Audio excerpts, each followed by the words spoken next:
Now to Istanbul, where one person's been killed and several injured in an attack by masked gunmen on a Catholic church.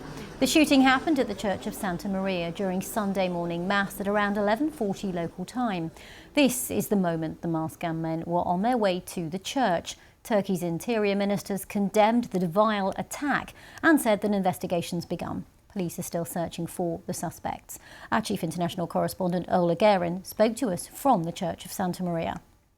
There's a real sense of shock here in the community about what has happened. Turkey's interior minister has just left. He made a visit to the church behind me, offered his condolences to the congregation and to the priest. As he was leaving, he said that those who were trying to destroy the unity that exists between different religions in Turkey would not succeed. Now, local officials here have been stressing to us that this is an area where Christians and Muslims had lived together in harmony. One local official who we met this morning was so distressed he was close to tears and could hardly speak. CCTV footage has emerged which appears to show the moment of the attack. Now, it is very chilling. Two gunmen who are masked walk into the back of the church. They appear to be following a man in black. The congregation are already on their feet. They're facing the altar. They become aware of the shooting behind them. They start to duck and try to hide. But this appeared very much to be a targeted killing. The gunmen went directly for this one man. They shot him, and once that happened, they moved quite calmly towards the back of the church and left. Now, there is a large police presence here still in the area. We've been hearing police helicopters, and the search for the attackers is ongoing. There has been no claim of responsibility for this attack. We don't know what the motive may be.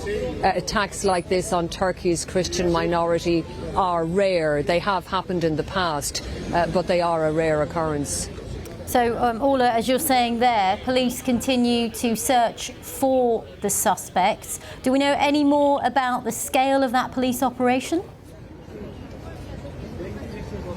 Well, we know there's a heavy security presence here. The streets around by the church are closed off, although I have to say that on the main road nearby, traffic is moving freely. We have had some information provided by a relative of the dead man. He told Turkish media that the victim was 52 years old and he was single, and he also said that he was planning to become a member of the Christian faith. He was planning to be baptized, but that hadn't actually happened yet.